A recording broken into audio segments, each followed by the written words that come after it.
Hello everyone, today we will discuss audit report. आज हम audit report को समझेंगे और इसमें क्या क्या मेन कंटेंट होता है और ये कैसे इम्पोर्टेंस है डिस्कस करेंगे। देखिए, किसी भी संस्था के खातों का ऑडिट वर्क कंप्लीट होने के बाद ऑडिट किए हुए कार्यों का सारांश रूप में एक स्टेटमेंट देता है जिस पर उसके हस्ताक्षर होते हैं और इसी स्टेटमेंट को हम ऑडिट का प्रतिवेदन या उसका रिपोर्ट कहते हैं। जोसेफ लंकास्टर के अनुसार एक रिपोर्ट एकत्रित एवं विचार हुए तथ्यों की एक ऐसी सूची है जो उन व्यक्तियों को स्पष्ट एवं संक्षिप्त सूचना देने के लिए बनाई जाती है जिन्हें उस विषय से संबंधित पूर्ण तथ्यों की जानकारी होती है। ऑडिटर को स्वयं द्वारा जांचे गए हिसाब किताब और हर चिट्ठी, लाभानी खाता और उसके साथ लगाए गए पिल्लकों के संबंध में कंपनी की साधारण सभा में प्रस्तुत किए जाते हैं। अपनी रिपोर्ट उन्हें प्रस्तुत करनी होती है। ऑडिट रिपोर्ट एक स्टेटमेंट होता है जिसमें कंपनी के चिट्ठे, लाभानी खाते की सत्यता के विषय में उल्लेख किया जाता है और ऑडिटर के हस्ताक्षर के अधीन इसे बनाया जाता है। ऑडिटर में मुख्य जो बातें होती हैं वो हमारी भारतीय कंपनी एक्ट की धारा 227(3) के अकॉर्डिंग है, जिसमें कंपनी के खाते कंपनी अधिनियम 1956 के अनुसार वांछित सूचनाएं देते हैं और कंपनी चिट्ठा उसके वित्तीय वर्ष के अंत की आर्थिक स्थिति का और लाभानी खाता वित्तीय वर्ष के लाभ हानि का सच्चा और उचित चित्र प्रस्तुत करता है नहीं, तो इस चीज़ को हमें देखना होता है। लेकिन अब कंपनी एक्ट 1956 के अनुसार 2013 के नियमों को फॉलो किया जाता है। इसमें वे सभी सूचनाएं और स्पष्टीकरण प्राप्त कर लिए हैं या नहीं जो उसकी जानकारी विश्वास के लिए अंकेक्षण कार्य में आवश्यक है, तो ये भी उसमें मेंशन होता है।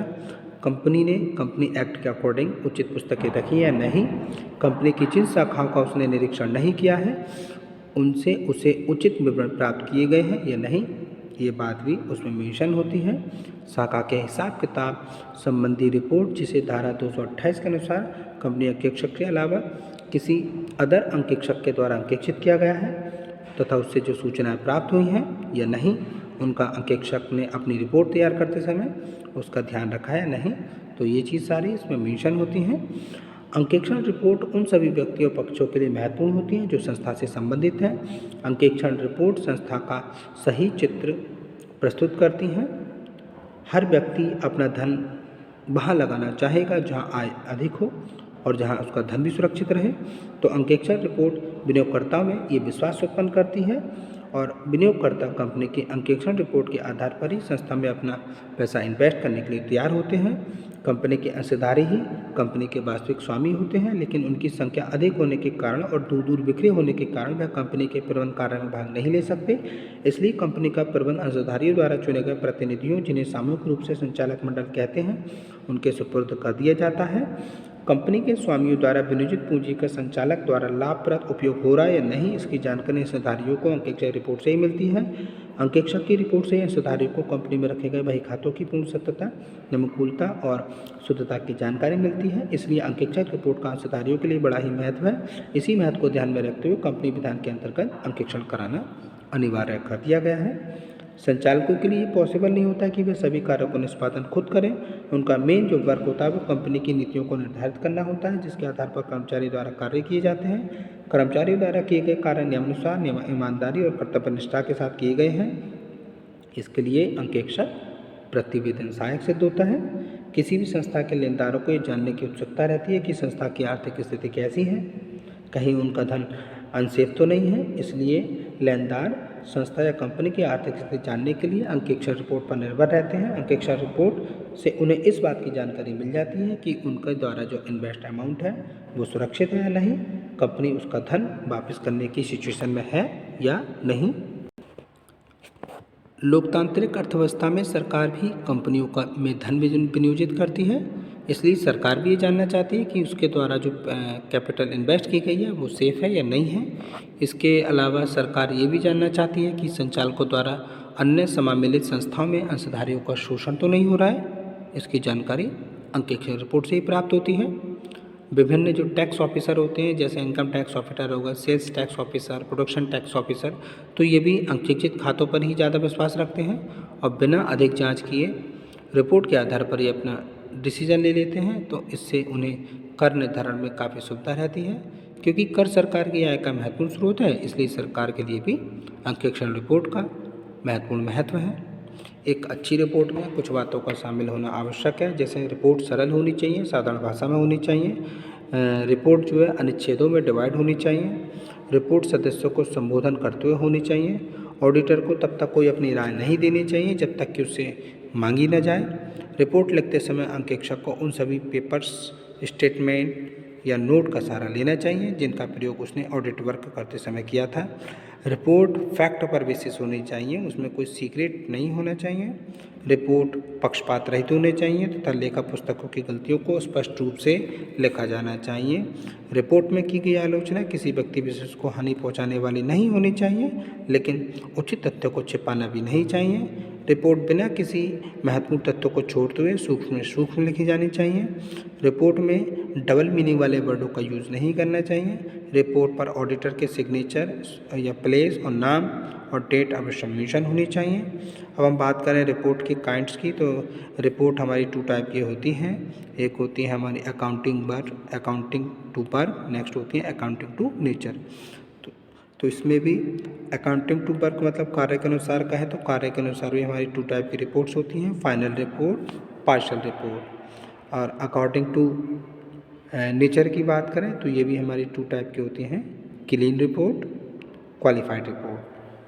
इंटरिम रिपोर्ट की बात करें तो खातों का ऑडिट होने से पहले ही जब ऑडिटर को रिपोर्ट दे देता है तो उसे हम इंटरिम रिपोर्ट कहते हैं। जनरली इस प्रकार की जो रिपोर्ट होती है वो डिविडेंड घोषित होने या धारा 271 के अंतर्गत केंद्रीय सरकार द्वारा आदेश दिए जाने पर प्रस्तुत की जाती है। फाइनल रिपोर्ट क्या होती है? देखिए, ऑडिटर जब अपना पूरा कार्य समाप्त कर लेता है और उसके बाद कार्य के संबंध में जो रिपोर्ट देता है उसे हम फाइनल रिपोर्ट कहते हैं।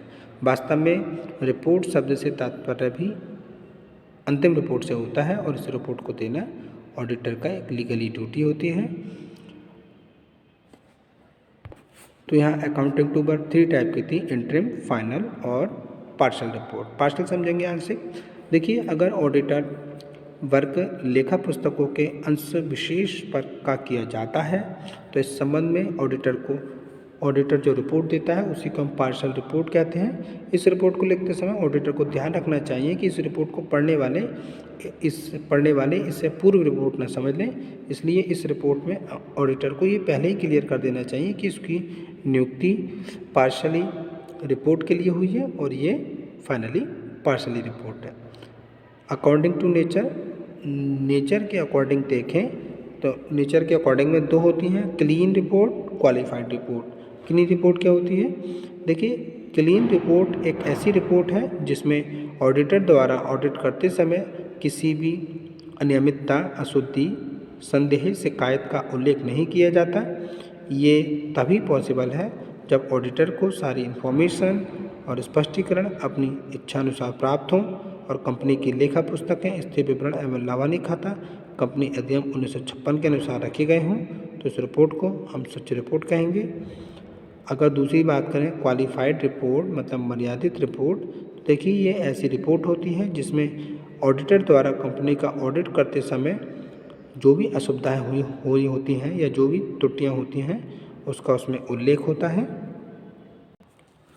जब हमें क्लीन और अनक्वालिफाइड रिपोर्ट बनानी होती है तो हमें वहाँ पे ऊपर हेडिंग लिखनी होती है, क्लीन और अनक्वालिफाइड रिपोर्ट, और उस कंपनी के संबंध में रिपोर्ट जिसकी कोई ब्रांचेस नहीं है ये मेंशन करके राइट साइड में हम एड्रेस और डेट को मेंशन करते हैं और लेफ़्ट साइड में सदस्यगण और जो भी एड्रेस है उसको शामिल करते हैं। जैसे फॉर एग्जांपल हमने शामिल किया अनिल पेपर मिल्स लिमिटेड और एड्रेस डाला चलौसी, फिर आगे हम महानुभाव लिख के नीचे की लाइन से कंटिन्यू करते हैं कि हमने अनिल पेपर लिमिटेड चंदौसी के 31 मार्च 2021 के संलग्न चिट्ठे और स्थिति पर समाप्त होने वाले लाभानी खाते का ऑडिट किया है और हम अपनी रिपोर्ट करते हैं कि अब उसमें पॉइंट वाइज करेंगे कि हमें वे सारी इन्फॉर्मेशन और स्पष्टीकरण प्राप्त हुए जिनको हमने अंकेक्षण के लिए अपनी जानकारी विश्वास के अनुसार आवश्यकता थी। फिर पॉइंट 2 करके लिखेंगे कि हमारी राय में जैसा कि पुस्तकों की जांच से प्रकट होता है, कंपनी ने विधान के अनुसार आवश्यक पुस्तक रखी हैं। इस टाइप से हम तीसरा पॉइंट बनाएंगे कि कंपनी की जो बैलेंस शीट है और जो प्रॉफिट लॉस है जिसका उल्लेख हमें अपनी रिपोर्ट में किया है वो लेखा पुस्तकों के अकॉर्डिंग ठीक है। फिर ऐसे नेक्स्ट पॉइंट बनाएंगे कि कंपनी ने स्थायी संपत्तियों का पूरा स्टेटमेंट रखा है। इन संपत्तियों का वेरिफिकेशन स्वयं प्रबंधकों ने किया है और ये स्टेटमेंट एकदम संतोषजनक है। वर्ष में किसी स्थायी संपत्ति का पुनर्मूल्यांकन नहीं हुआ है, अगर हुआ है तो हम उसको मेंशन कर देंगे। पक्के माल, स्टोर्स, स्पेयर पार्ट्स, कच्चे माल का सत्यापन प्रबंधकों ने स्वयं किया है। हम स्टॉक के मूल्यांकन से सेटिस्फाई हैं और इस वेरिफिकेशन में कोई कमी नहीं रह पाई है। ये वैल्यूएशन पिछले वर्षों में अपनाई गई विधियों के अनुसार ही किया गया है। कंपनी ने धारा 301 और धारा 370 1C के अंतर्गत रखे जाने वाले रजिस्टर में वर्णित कंपनियों, फर्मों और अन्य पक्षों से रक्षित और आरक्षित ऋण नहीं लिया है। कंपनी ने जिन पक्षों को ऋण या अग्रिम दिए हैं वे मूलधन और ब्याज की नियमित रूप से भुगतान कर रहे हैं। स्टोर्स, कच्चे माल, प्लांट व मशीनरी, साज सज्जा और अन्य संपत्तियों के क्रय के लिए पर्याप्त आंतरिक नियंत्रण की पद्धति है। 10,000 रुपये से अधिक मूल्य के स्टोर, कच्चा माल या कंपोनेंट ऐसी सहायक कंपनियों, फर्मों या कंपनियों से नहीं खरीदे गए हैं जिनमें कंपनियों के संचालकों का हित है। क्षतिग्रस्त या कार्य के लिए अनुपयुक्त स्टोर या कच्चा माल निकाले गए हैं और हानि के लिए खातों में व्यवस्था की गई है। कंपनी ने जनता से कोई भी निक्षेप प्राप्त नहीं किए हैं। कंपनी बाय प्रोडक्ट और अपशिष्ट माल की बिक्री के लिए उचित लेखे रखती है। फाइनेंशियल ईयर्स के स्टार्टिंग में कंपनी की जो चुकता पूंजी 1 करोड़ से अधिक थी और कंपनी ने व्यापार के आकार स्वभाव के अकॉर्डिंग आंतरिक अंकेक्षण की विधि अपनाई है। कंपनी एक्ट की धारा 209(1)D के अंतर्गत केंद्र सरकार ने लागत लेके रखे जाने का निर्देश दिया है और ये कंपनी लागत लेके रखती है। कंपनी ने उचित अधिकारी के पास भविष्य निधि की राशि नियमित रूप से जमा की है। हमारी राय में जहाँ तक हमारी सूचना है और हमें स्पष्टीकरण प्राप्त हुए हैं, ये लेखे अधिनियम द्वारा चाहिए हुई सूचनाएं उसी प्रकार देते हैं जिस प्रकार दी जानी चाहिए। कंपनी का स्थिति विवरण 31 मार्च 2021 पर सत्य और उचित दिखाता है। लाभानी खाता स्थिति पर समाप्त होने वाले वर्ष के लाभ का सत्य एवं उचित चित्र प्रस्तुत करता है। इस तरीके से बहुत सारे पॉइंट नोट करके हम जो लेफ़्ट साइड है उसमें हम एड्रेस मतलब शहर, सिटी और डेट डाल देते हैं और इधर हम चार्टेड अकाउंट जो भी होगा XYZ उसका नाम मेंशन कर देते हैं। Thank you very much students.